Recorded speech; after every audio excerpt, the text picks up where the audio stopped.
오늘은 복음 시대를 준비한 엘리야, 이런 제목으로 말씀을 드리게 됐습니다. 우리 같이 한번 신앙 고백하겠습니다. 주는 그리스도시요 살아계신 하나님의 아들이십니다. 아멘. 우리 옆에 분하고도 한번 인사합니다. 나를 살리는 힘을 회복합시다. 교회는 여름 동안이 가장 많은 영적인 행사들이 있습니다.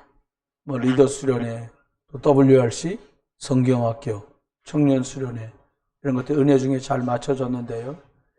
특별히 이번에는 WRC 하면서 킨텍스에서 모였는데 한 16,000명 정도 모였어요. 오세아니아지요, 바누아투하고 솔로몬 제도에서 한 150명 정도 아이들이 왔는데, 마오리족 원주민이 저렇게 생겼구나라고 실물을 보았어요. 예쁘더라고요. 이렇게 저희들이 더 하얘지려는 저희들 입장에서는 저 커피 색깔도 이쁘구나, 이런 생각이 저는 들었어요.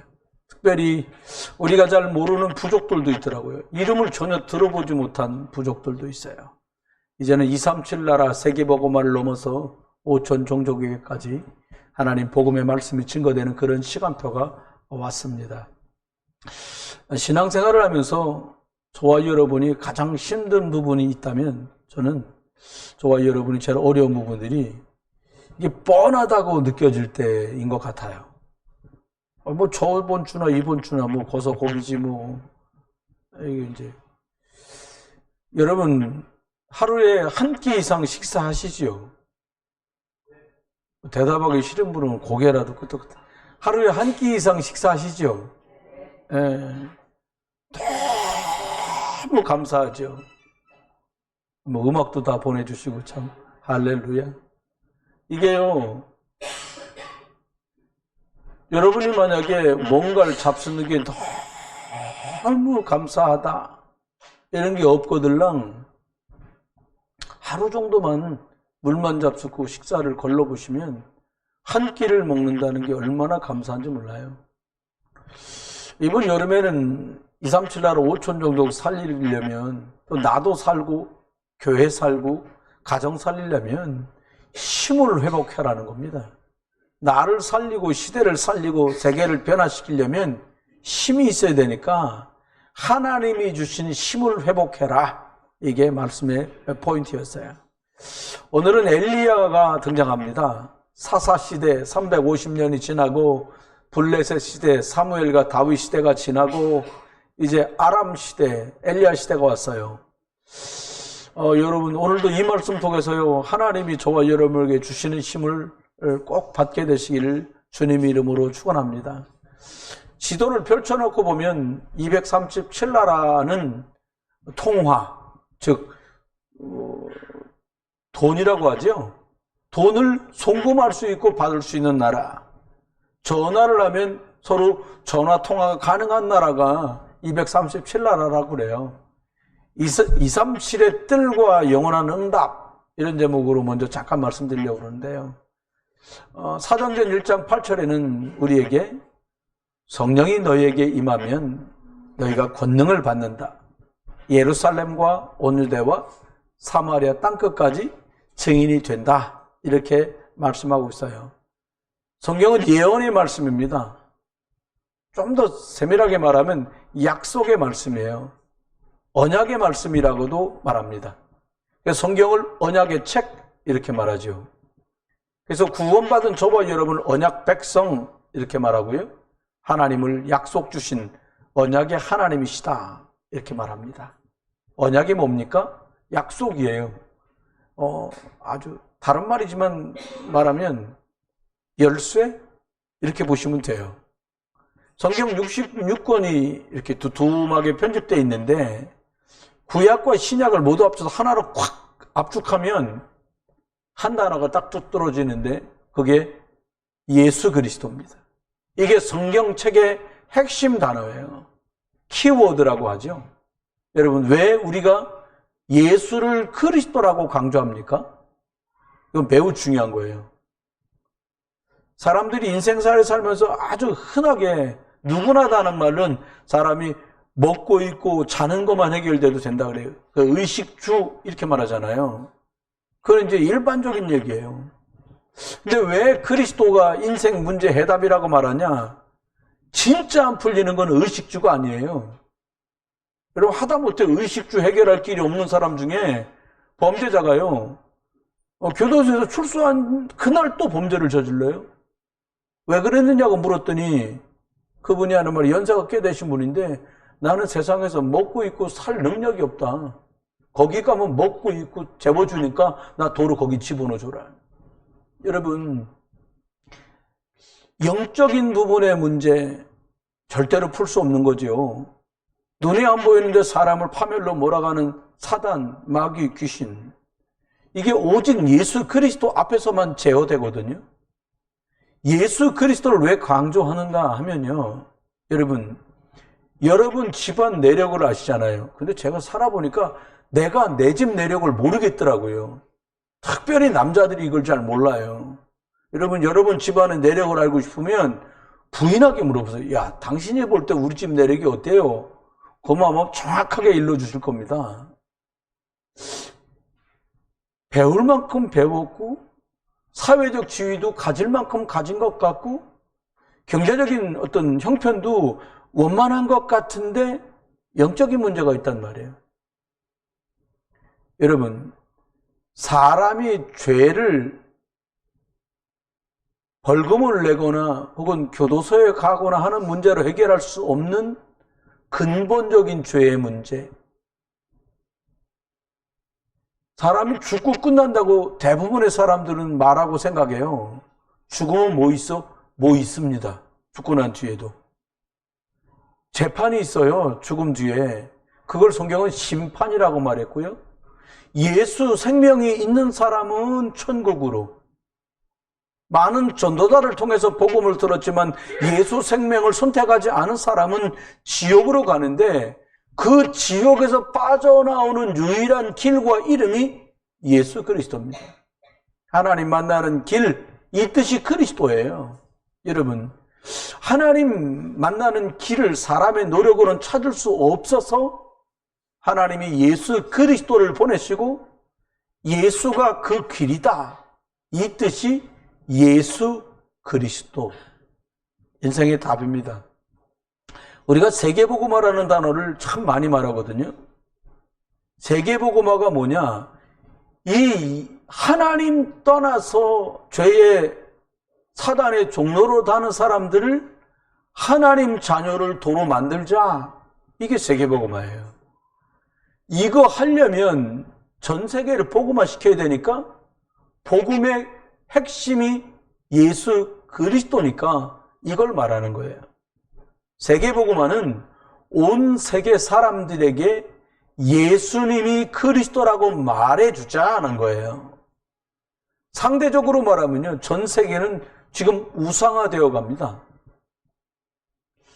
우상, 미신, 점술, 온 땅에 막 쫙 깔려 있어요.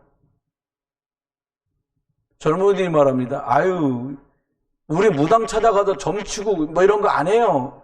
어떻게 하는데? 타로 오는 점 아니라는 거예요. 그것도 점이에요. 서양 점. 영적으로 사단의 지배 아래에 있는데 의식하지 못하지요. 흑암이 무너지고 사람을 살리는 걸 세계복음화라고 말합니다. 구원받은 사람이 먹고 입고 살고 하는 문제가 해결됐는데도 허전하고 헛헛한 이유가 뭐냐? 하나님이 주신 세계복음화라는 이 사명, 삶의 이유와 상관없을 때 사람은 허무해지는 거죠. 이번에 소수민족을 초대한 건데요, 한 150여 명 왔어요. 왜 초대해요? 그 먼 바누아투에서 솔로몬저에서 사람을 뉴질랜드까지 나와가지고 거기서 비행기 타고 오는 거예요. 하나님의 명령이기 때문에 세계복음화 하는 거예요. 세계복음화 하는데 어떤 방법으로 합니까? 예수님이 마지막에 하신 말씀 있잖아요. 이 땅에 계시면서요. 오직 성령이 답입니다. 여러분 인생이 뭐 이거 열심히 살아도 별거 없는 것 같고 게으르게 살아도 별거 없는 것 같은, 부모님은 또 왜 이렇게 이상하고 나는 왜 이렇게 잘 안 되고 이럴 수 있잖아요. 너무 잘 되십니까 혹시? 부른 사람 많지 않거든요. 그래서 주신 답이 오직 성령이에요. 네가 예수를 구주로 그리스도로 만나고도 인생이 뭐가 안 풀려? 성령 충만을 입으라는 거예요. 세계의 복음화를 이루는 방법이 하나님의 방법이 성령 충만이고, 내가 예수 믿고도 무능력한 것을 해결하는 방법도 성령 충만입니다. 구약에는 그래서 예수 그리스도를 유월절 어린 양의 피를 바르면서 유월절을 알아갔죠. 유월절 양이 예수 그리스도거든요. 수장절은 알곡들을 추수해서 창고에 집어넣는 게 추수감사, 수장절인데, 구원받은 사람은 천국 창고 하나님 나라 간다. 이걸 수장절에 말씀하셨어요. 여러분, 수장절은 전도와 선교를 말합니다. 나만 꼴랑 가는 게 아니라 누군가에게 예수 생명을 전해서 이 사람이 천국으로 하나님 나라로 들어가는 것, 이게 수장절이죠. 출애굽에 나온 사람들, 이스라엘 사람들을 향해서 애굽 사람과 근동의 많은 국가들이 말했습니다. 광야길 가다가 다 죽을 거다. 그런데요, 하나님은 구원받은 그들을 인도하셨고 보호하셨듯이 복음 때문에 예수가 그리스도라고 말하는 것 때문에 핍박받던 성도들에게 오순절날 성령의 충만함을 주셔서 초대교회가 시작되게 하셨어요. 오순절은 성령 충만을 말합니다. 그러는 가운데 아람 시대가 왔어요. 근데 엘리야가 복음으로 이 시대를 준비합니다. 첫 번째입니다. 아람 시대. 근데 아람이라는 나라는 뭐냐? 지금으로 말하면 이스라엘 북쪽에 바로 붙은 나라가 레바논이고요. 그보다 위에 붙은 나라가 시리아야. 사도 바울이 예수님 만나기 전에 핍박자였을 때 막 찾아가서 사람을 잡고 가두고 죽이는 일을 일삼을 때 나왔던 도시가 다메섹이라는 도시가 나오잖아요. 아람 나라의 수도였습니다. 이스라엘 북쪽에. 이 엘리야가 있던 시대에는 아람이라고 하는, 지금의 시리아라고 하는 나라가 그 주변의 주도권을 잡고 있던 나라였어요. 아람 시대는 그 뿌리가 블레셋 시대하고 아주 흡사해요. 흑암이 장악된 시대. 블레셋과 너무 흡사해요. 그런데 우리가 아람 시대가 엘리야 때 왔지만 알아야 될 게 있어요. 하나님이 창조 축복을 누렸던 시대가 있다는 거예요. 성경 창세기 1장과 2장에 하나님의 창조 말씀이 나와요. 태초에 하나님이 천지를 창조하시니라. 여러분, 모든 우주에 있는 만물은 하나님으로부터 시작됐어요. 하나님 없다고 하는 분들도 하나님께 시작됐어요. 잠언서 9장 10절은 이렇게 말합니다. 하나님을 경외하는 것이 지혜의 근본이다. 창세기 1장 27절에 사람만 하나님 형상대로 만들어줬어요. 하나님 자녀로 만들어줬어요. 그래서 다 이 땅에 있는 것을 맡기신 거예요. 특별히 사람은 창세기 2장 7절에 보니까 생명을 불어넣어서, 생기를 불어넣어서 살아있는 영적 존재, 동물과 짐승과 다른 존재로 하나님은 만들었어요. 그저 밥 좀 잘 먹고 옷 좀 잘 입고 주거 환경이 좀 괜찮으면 만족한 존재가 아니라 영적인 존재로요. 그래서 하나님의 형상을 가졌고 하나님과 소통되는 영적 존재인 이 사람들에게 가장 적합한 환경을 주었는데 그게 에덴 동산의 축복이었습니다. 그래서 이 사람들이 하나님이 엿새 동안 만물을 창조하시고 그 마지막 날에 하나님은 쉬시고 우리가 하나님께 예배하는 안식의 축복을 누렸는데 그것을 예배라고 말합니다. 그런데 이렇게 축복된 하나님의 형상 속에서 영적인 존재로 에덴에 적합한 환경 속에 살던 이게 다 무너지게 됩니다. 아람 시대가 그 끝에 있는 거예요. 창세기 3장 시대, 하나님을 떠난 시대입니다. 왜 떠났어요? 그 좋은 걸 왜 떠나요? 하나님의 말씀보다 사단의 말이 맞다고 생각돼서 떠납니다.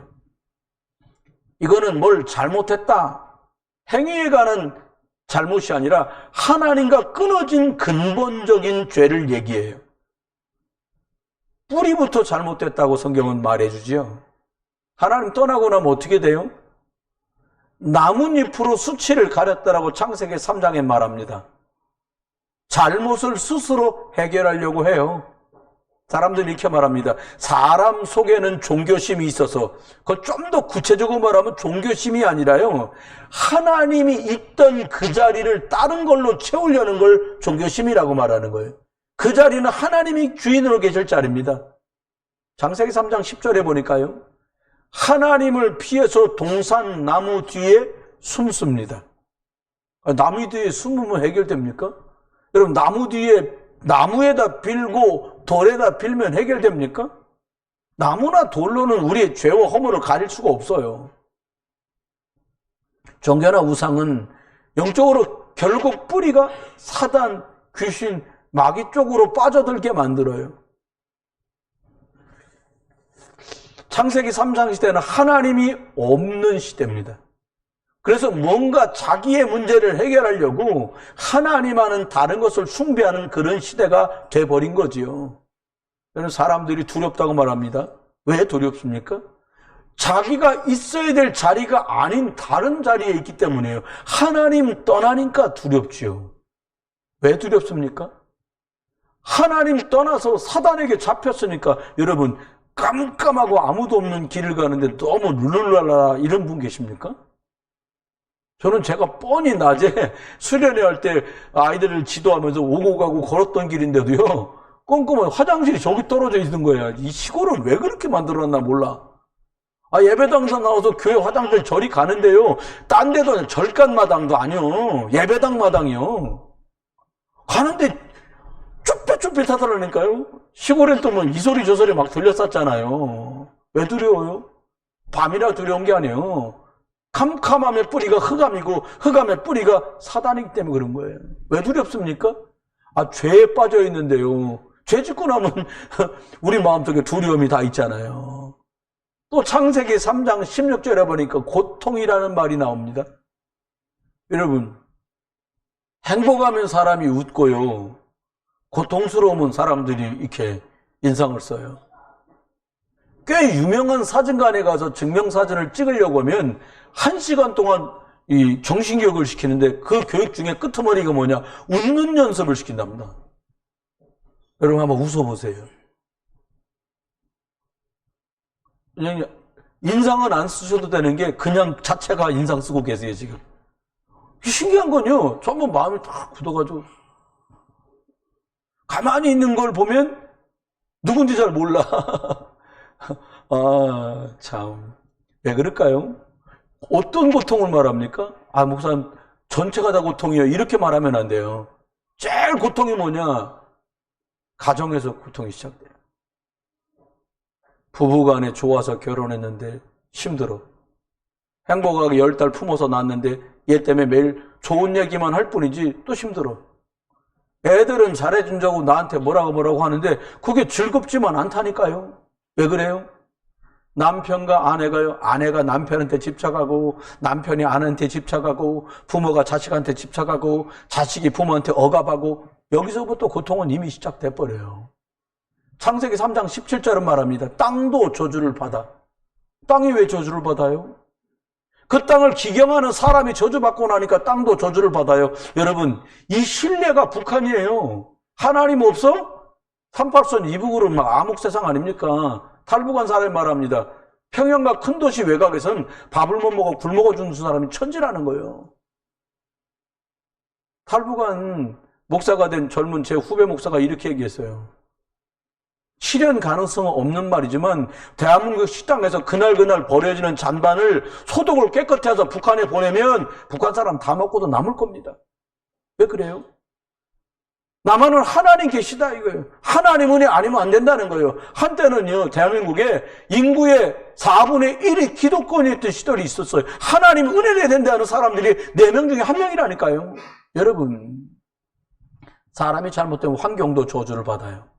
아무리 성공하고 발달해도 안 되는 이유가 여기 있어요. 근본, 뿌리가 바뀌지 않으면 해결되지 않아요.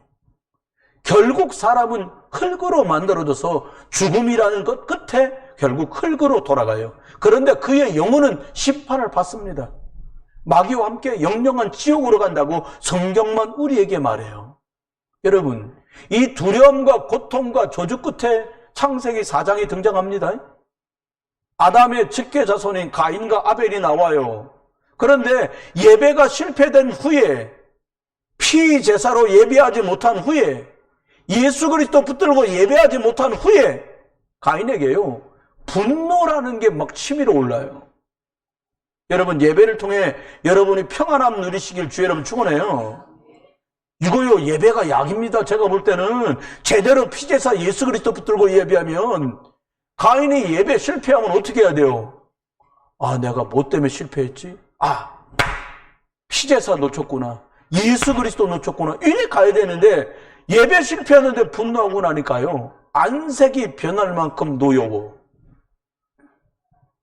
이 분노는요, 엉뚱하게도 회개로 돌아가지 않고요, 하나님 앞 분노가 동생을 향한 미움으로 갑니다. 결국 동생을 살해하는 일이 벌어지고요, 타락의 끝은 결국 죽음이에요. 여러분, 살인, 자살, 테러, 전쟁, 이런 사건들이 우리 주변에 벌어져요. 자신을 죽이는 걸 자살, 남을 죽이는 건 살인, 공공을 적으로 삼고 불특정 다수를 상해를 입히는 것 테러, 국가 간에 살인하는 것 전쟁. 여러분, 창세기 3장 시대는 계속 이렇습니다. 끊임없이 정신적인 문제가 와요. 아니, 엘리베이터 타고 가는데 두렵다는 거예요. 엘리베이터가 뚝 떨어질까 봐. 공황장애 아닙니까? 자동차 타고 가다가 자동차 안에서 어떻게 하질 못해. 숨이 멈출 것 같아. 공황장애예요. 여러분, 우울해요. 내가 지금 아기 엄마지만 아기를 출산했지만 산후 우울증 때문에 아기를 돌보는 게 싫어. 아기를 보고 있다 아기를 창밖으로 던져서 아가가 죽는 일이 실제 벌어진다니까요. 가정의 문제, 마음의 분노, 미움, 상처, 테러, 전쟁, 계속해서 이 일은 가중되고 있어요. 그래서 아람 시대와 같은 지금 시대에 엘리야를 통해서 복음을 준비하는 시대를 하나님이 주셨어요. 지금도 마찬가지예요. 사람이 만들어낼 수 없습니다. 아, 요즘 보니까 물건이요, 이거. 조금 있으면 시장 보러 앙 다니게 생겼어요. 큰일 났어요, 시장 진짜. 재래시장 살리자고 난리인데, 아니, 집에 앉아가고 다 돼. 제가 한번은, 아이고, 목사님들 교회 오시는데, 이걸, 과일이랑 이걸 어떻게 준비하나? 그럼 과일 사러 농산물 시장 가야지요. 누가 와서 세척해갖고 과일 깎아야지요. 포장 용기에 담아야지요. 서빙해줘야 되잖아요. 한 번에 해결해 주더라니까, 우리 교회 권사님이. 아, 목사님, 그거요. 마켓 얼리에다가 하면 온다는 거 어떻게 와? 세팅 다 돼갖고 뚜껑 씌워서 포크까지 붙어갖고 개수대로 다 날라오더라니까요. 척척척 나눠주는데 이 과정을 모르는 목사님들은 오셔서 그러는 거예요. 아이고, 권사님들이 많이 수고하셨겠네. 손가락에 수고했지, 몇 개 딱딱딱. 여러분, 복음은요, 이렇게 돈을 주고 살 수 있는 게 아니에요. 복음은 기쁜 소식인데 하나님 떠난 사람에게 기쁜 소식이 뭐냐? 하나님께 돌아가는 길이 있다. 이게 기쁜 소식이지. 당신 하나님 떠난 것 때문에 저주재앙 오는데 예수가 그리스도로 와서 십자가에서 당신이 당할 저주재앙의 뿌리의 값을 다 지불했다. 할렐루야. 사단 마귀 귀신 있잖아요. 이거 예수 그리스도가 완전히 다 박살냈다. 창세기 3장 15절 여자 요손 예수 그리스도라는 마태복음 16장 16절 주 예수 믿어라 그리하면 너와 내 집이 구원받는다. 하나님이 세상을 이처럼 사랑하사 독생자 예수 그리스도를 주셨으니 이 예수 그리스도 믿으면 당신 구원받는다. 할렐루야. 여러분, 예수 그리스도 믿고 구원받은 거예요. 아, 목사님 20년 교회 다녔는데 구원 못 받아요? 못 받아요. 예배당 문턱도 안 넘어갔어도 예수를 그리스도로 믿고 구주로 영접하면 그 사람은 예수 믿고 하나님 자녀 돼요. 교회 30년 다녔는데 예수 그리스도 안 믿어. 그럼 그 사람 구원 못 받는 거죠. 아이, 목사님 그 권사라는데 그럼 다 목사 되지? 목사 다 가겠네? 아니요. 예수 그리스도를 구주로 만나야 돼요. 복음이 뭡니까? 하나님 떠난 원죄, 사단, 저주, 운명, 여기서 빠져나와 다시 하나님께 돌아가는 게 복음이에요. 그래서 우리가 예수 그리스도를 강조하는 거예요. 남자의 후손은 안 돼요. 왜? 다 원죄 아래 있거든요. 그래서 여자의 후손을 말합니다. 사람으로는 안 되니까 하나님이 직접 사람으로 육신으로 이 땅에 오셨어요. 혈육을 통해 태어나지 않고 여자의 후손, 남자의 씨로 태어나지 않았다는 거예요. 그래서 메시아, 그래서 그리스도라고 말합니다. 여러분, 노아 시대가요, 죄 많이 져서 망한 게 아닙니다. 타락해서 망한 게 아닙니다. 동성연애에서 망한 게 아니에요. 노아 시대는요. 왜 망했어요? 하나님이 피 흘려 죽으실 예수 그리스도 기억하면서 피 뿌리는 예배를 드리라고 말했는데 이걸 놓쳤어요.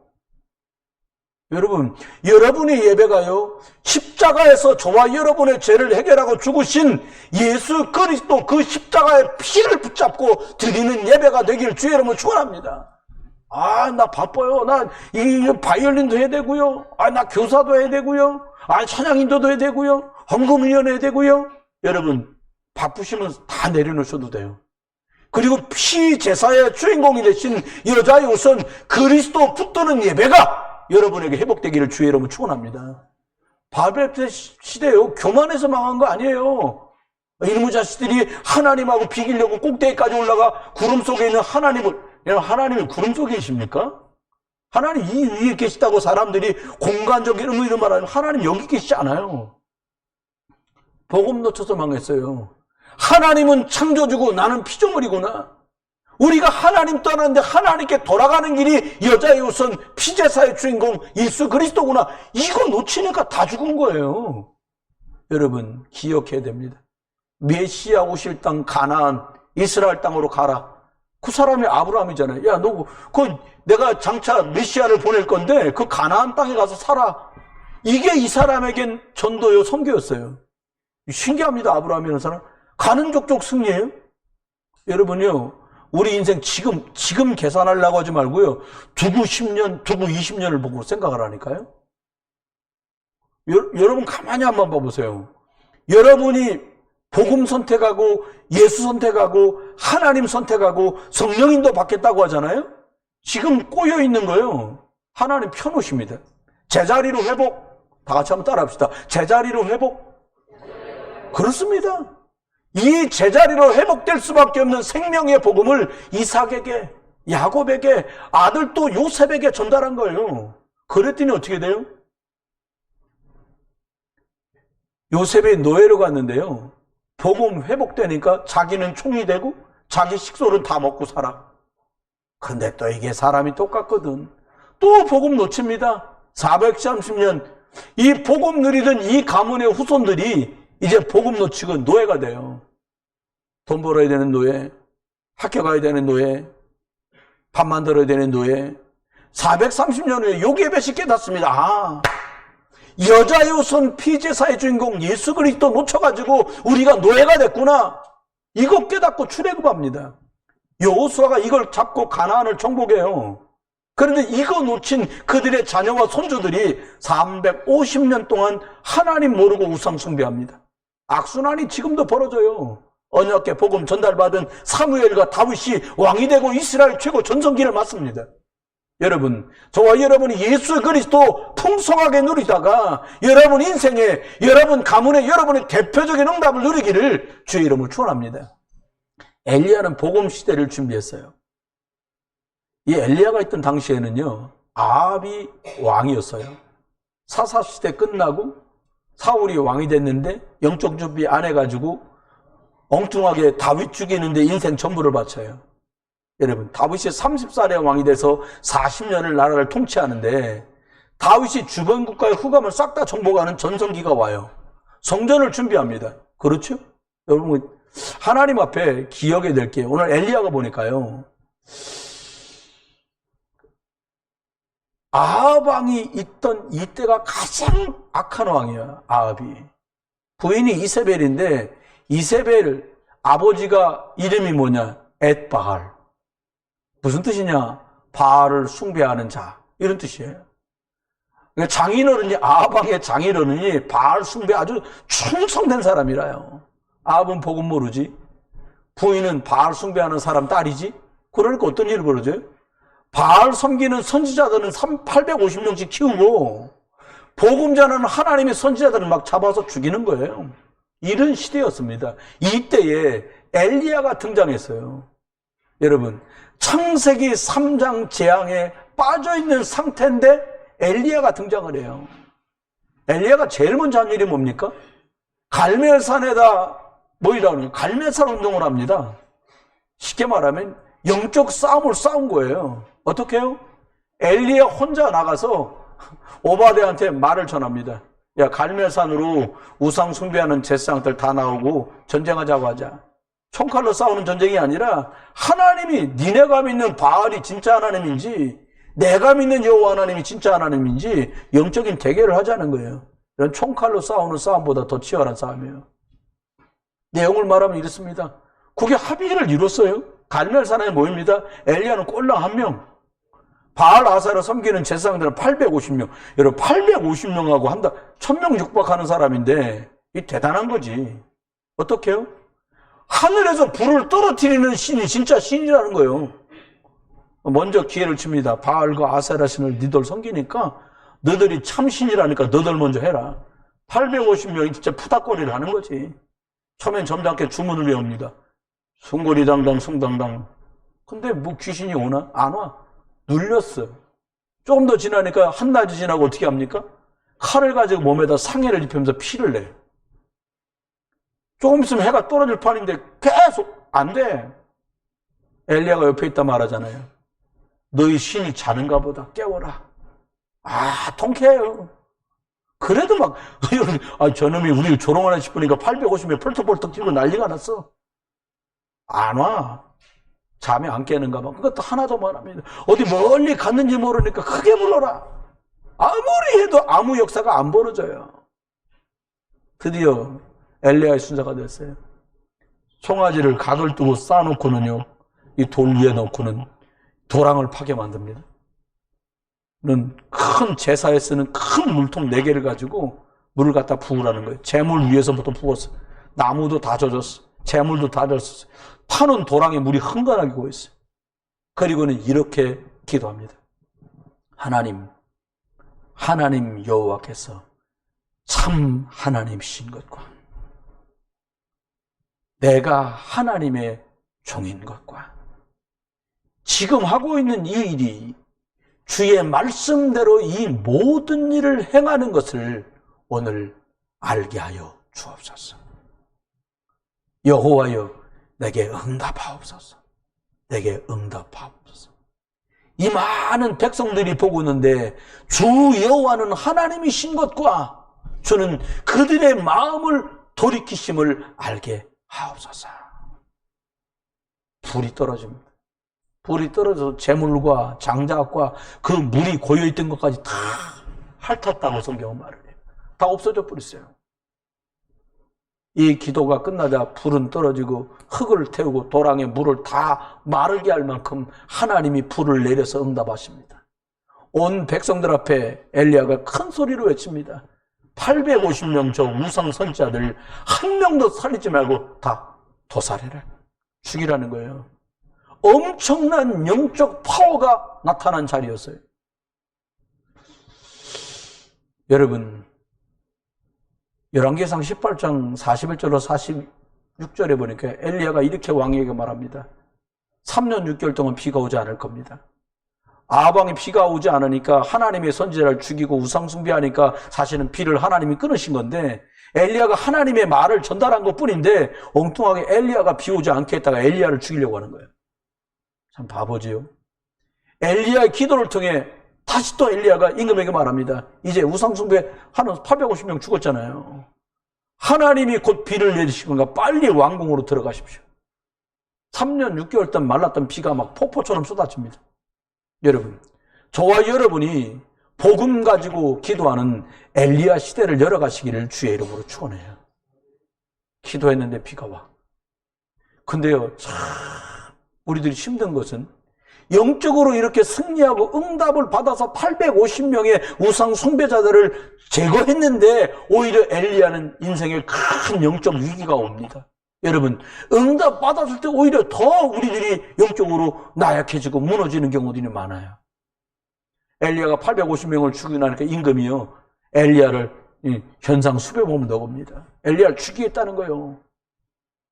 엘리야가 너무 낙심돼갖고 다 포기하고 로뎀나무 밑에서 하나님께 이렇게 기도합니다. 하나님, 나 너무 힘들어 이제 못해 먹겠습니다. 차라리 나를 데려가십시오. 죽여주십시오.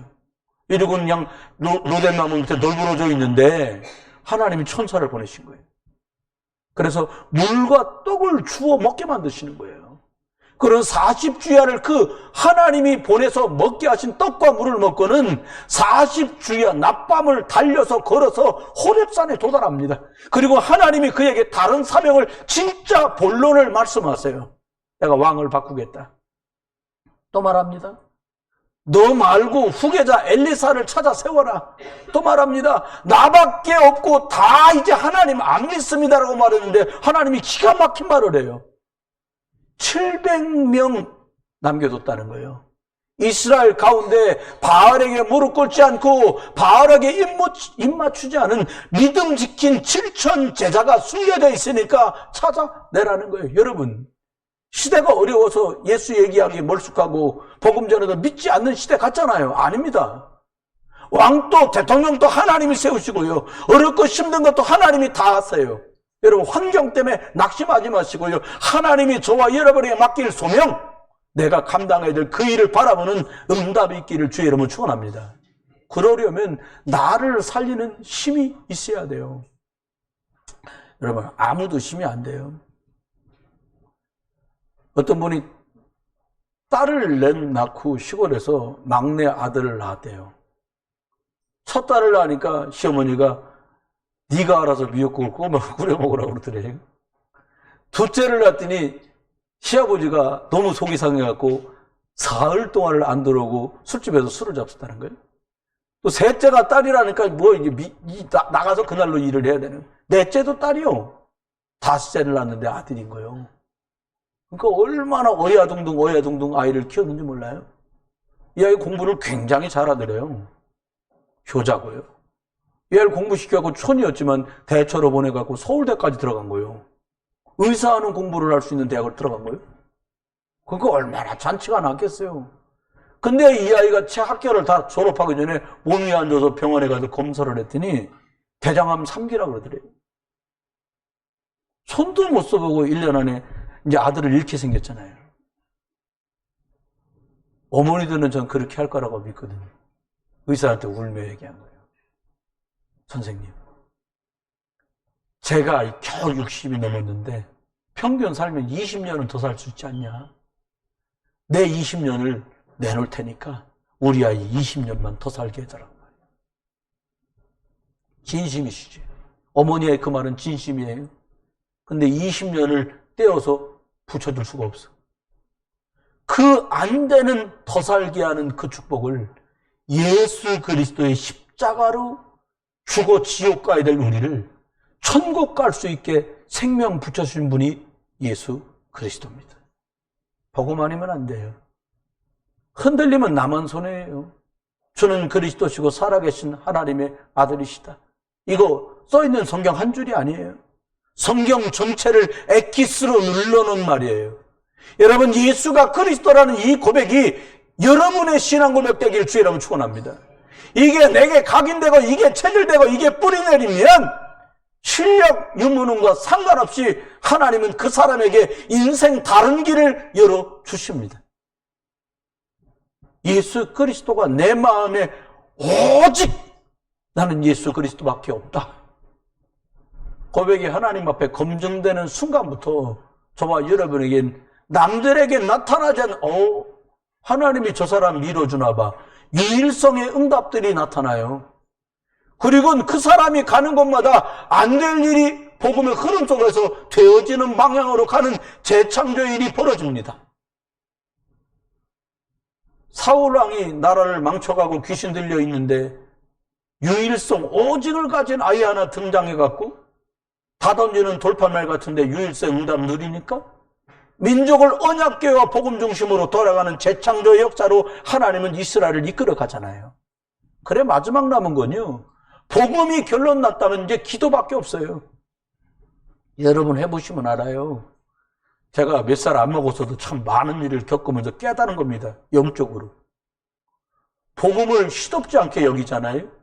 죄송합니다. 내 인생이 별 볼 일 없는 삶으로 가요. 다 가지고도.